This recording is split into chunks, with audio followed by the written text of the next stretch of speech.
Hello and welcome to the show. For this week's FailRace versus the community, we would go racing with B-class modern cars. A lot of these races, when we have a little bit more open of classes, you tend to get lots of classic cars run in these. So I restricted it to only vehicles made from 2013 or newer would see all sorts of different cars turn up. The first corner at this Road America West alternate layout is notoriously narrow and very technical part of the track. A few cars did escape to the grass, although on the whole made it through relatively well, as a Bentley can't quite get slowed down. It's a notoriously difficult place. That corner to get cars stopped for this Hyundai had a relatively solid start, was being chased by a very distinctive Duke.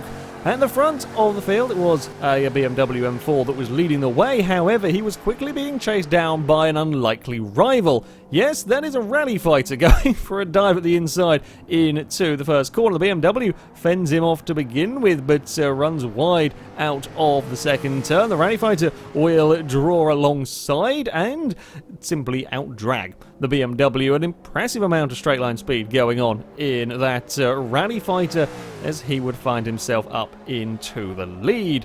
In third place, we had a Porsche Macan that was trying to fend off from a Cayman, not the normal two Porsches you see racing against one another. However, the Cayman was having a difficult time finding a way past. The Macan was defending as best he could, and as the Macan ran a little bit wide, Cayman got stuck on the outside, had nowhere to go. That would bring a Lexus up into the competition and the rest of the train with them, as well as the Cayman ends up out a smidge wide. Lexus would seize the opportunity. Hyundai almost has a think about getting up the inside, can't quite get the other car past. Duke's car, MX-5 is joining in as well.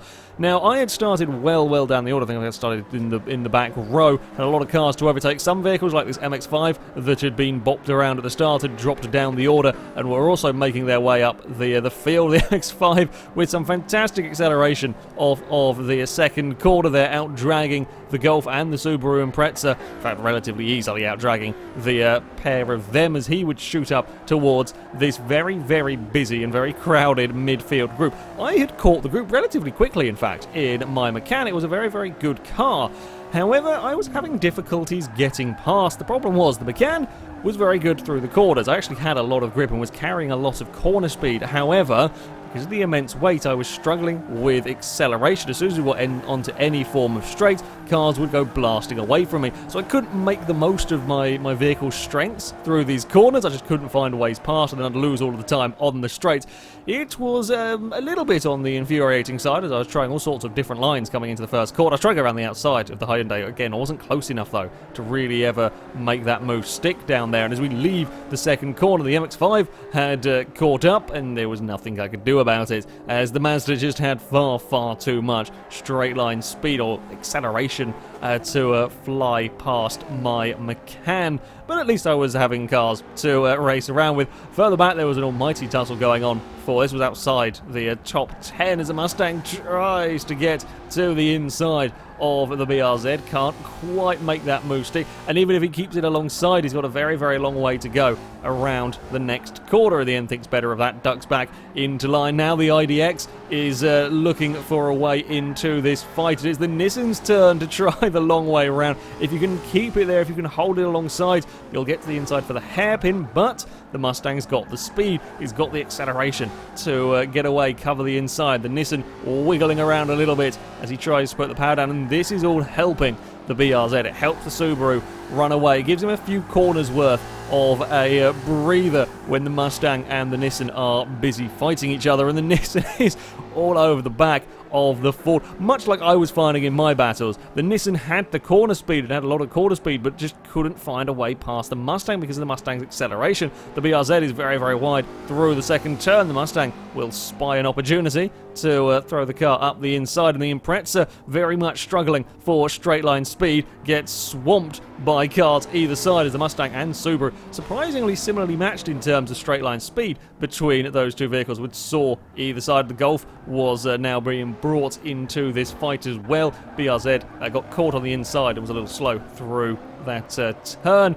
For me, I was still stuck very much in the midst of this battle with the Macan. Unlike the MX-5, I wasn't quite able to pick my way through these cars as easily. I would, though, go for a surprisingly large dive on the Cayman. The Macan had some really, really good brakes, which I was dive bombing cars that you really shouldn't be able to outbrake in braking zones in this Macan, because it had the grip to get away with it. It could carry the speed through the corners. It was just the huge amount of weight compared to the cars it was racing against that meant we were struggling with acceleration. However, that was no such problem for the Rally Fighter out in front.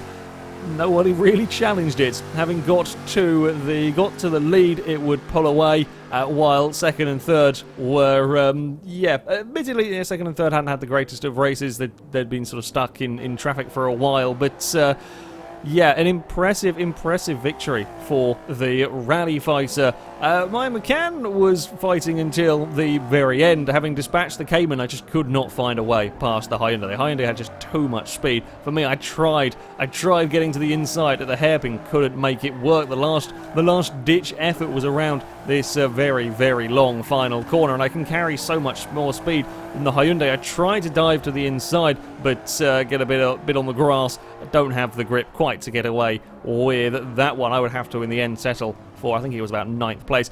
Plenty of speed in the Macan in race 1 for me, but yeah, just couldn't get any clean air. As second race, and we would head to the Lime Rock Circus, a very, very quick starting Duke that ends up running out of space and having to take across the grass. I would assume an all-wheel drive Duke. I don't think a front-wheel drive car would be able to get off the line with quite that much vigor. The Volvo had made the cleanest of starts. In fact, there was a little bit of bumping further back that would cause issues, including for me. That would again see me dumped all the way down the order. The Impreza would end up going a little bit too fast on the way in to that section. There's a little bit of lag going on with the replay as well. The MX-5 phasing through some cars.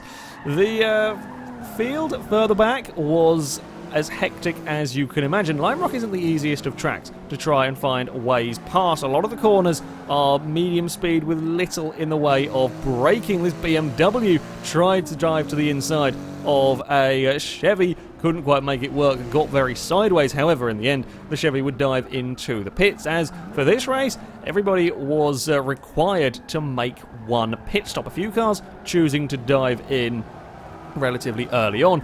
As I said, I got dumped down towards the back of the field once more, so plenty of overtaking for my Macan to manage as I was ranging up on the back of a Lexus and a Fiat. Now around this track, much more suited to my Porsche. While there are sort of short straights, there's a lot more handling around Lime Rock, and the Macan was showing just how good it could be through the corners around the outside of a Lexus and then around the outside of a Punto as well. Admittedly, I gave the Punto a lot of space. I wasn't quite sure if he was going to end up understeering wide. He didn't, so I didn't quite need to run as wide as that. But I very quickly saw the huge group of cars ahead of me and figured on lap 2 that I would dive into the pits as well.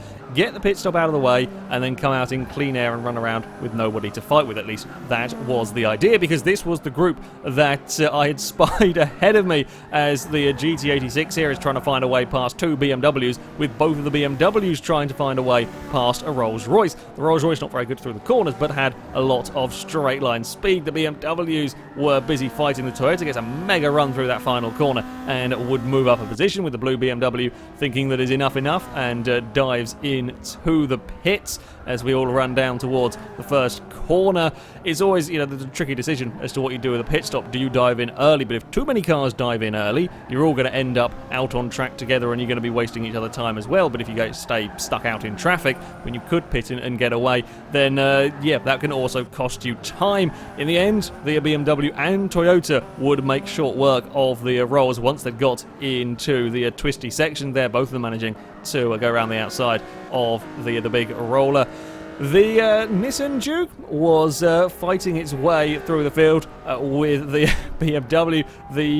This is what I was talking about, coming out in traffic. The BMW being dumped out into heavy traffic here and just couldn't make the most of running in clean air. The Volvo was now primed to find a way past that BMW as well, and MX-5 is getting involved in all of this as well. So yeah, pit stop strategy was a relatively important thing. The front of the race and things were much calmer as it got towards the closing stages and pit stops worked themselves out. The MX-5 was catching the Volvo that was leading the way, but ran out of time to do anything about it as we round the final corner. The MX-5 all over the bumper of the S40, but could not find a way past, or S60, and the Volvo would claim victory from the MX-5.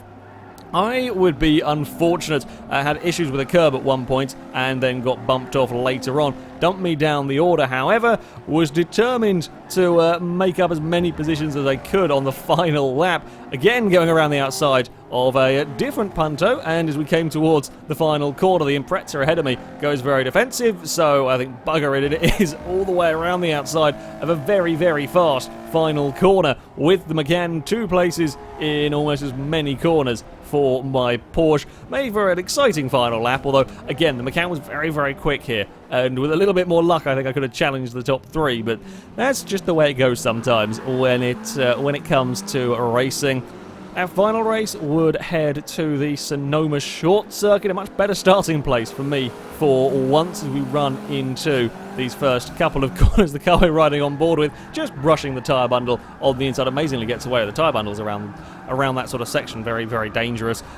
Often the tyre bundles are worse than a wall because you hit them and you bounce back out into traffic. Amazingly, that wasn't the case for the IDX there. We actually had a relatively good start all the way through this section. Not so much for a Focus that would end up out wide, but yeah, relatively calm, if incredibly busy start with this IDX getting a huge slide. Not quite where you want to be sliding across the track. Does get away with it though. BMW has a look up the inside. It's the smallest of bumps. The Nissan gets away with a big sideways moment, and it's an incredibly crowded field, and it would continue to be an incredibly crowded field. While the top cars would start to ever so slightly break away, I was locked in battle with a Lexus, and this will be a race-long battle between me and the Lexus. The Lexus, that little bit better through the corners than my Macan, but not massively better.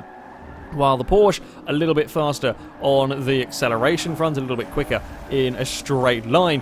And, well, much as I had been frustrated through all of Road America, I continued to frustrate a Lexus for the majority of the race. This train behind me, though, would be incredible.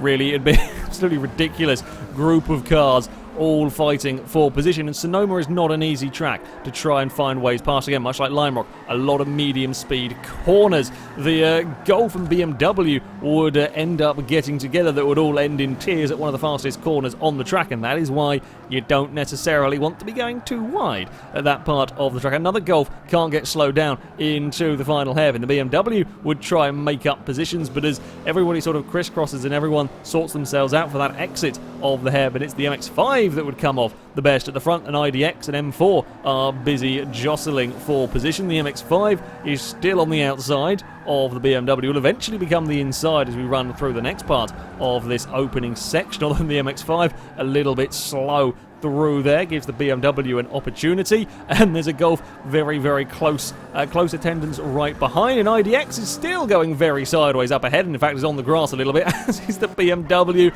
as are a couple of cars behind. Someone's going very sideways at the front, for sure. There's a lot of sideways stuff going on in this midfield. Yeah, it's an incredible chain of cars that is going around. The MX-5 is back to the inside, having a look, having a sniff for a way past. He's not quite going to get a move done there. Now it's BMW's turn to be the one going side. Every corner, somebody was almost vaguely out of control. It was, certainly quite spectacular.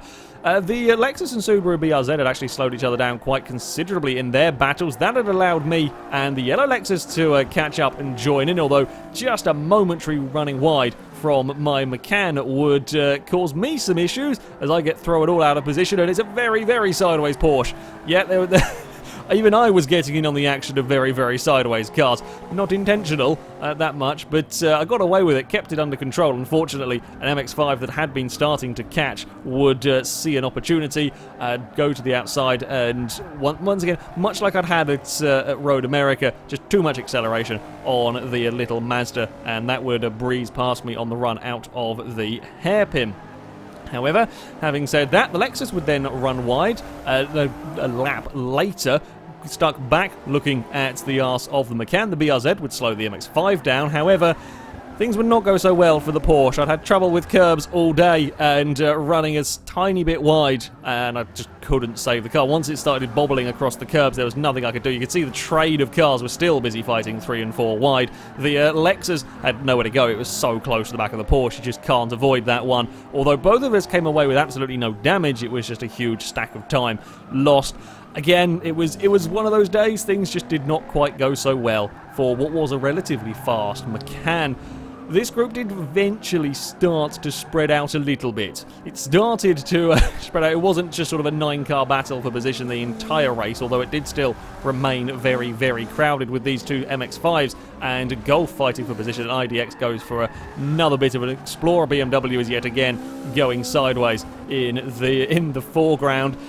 Yeah, you did not really get much of a breather in the midfield here. You make a tiny mistake and there's going to be 2 or 3 cars right behind you ready to try and find a way past. And you don't tend to have sort of 3-4-way battles lasting quite as long as we were in this one. While the MX-5s might not be fighting one another, the Golf is always there ready. For me, I had, again, plenty of cars to try and get past in the closing stages of this race. The Macan was proving to be a pretty damn solid car as I get a good run towards the final corner. The M4 chases me across the track to the inside. I'm not put off by it at all. I know the brakes are fantastic on the Porsche and I can outbrake the M4. There's a fairly decent way back from the Macan, and then we have the Fiesta up ahead. Doesn't have the acceleration to fight with the Porsche as I dive to the inside of turn 1. The Ford just not able to carry the same speed and doesn't really want to have an argument with a Macan either. It's not going to come off best in that group. And a famous yellow Lexus that I had been stuck looking at the back of my car for nearly the entire race. Thought it got away from me having spun out, would end up out wide at turn 2 and drop straight back into line behind the Porsche while I was busy going off chasing after an Alfa Romeo. As I said, the group up front would gradually spread itself out more and more towards the closing stages. The Golf and MX-5 would continue to fight it out as the Mazda would have a go up the inside into the final corners. The Nissan IDXs would remain around this area.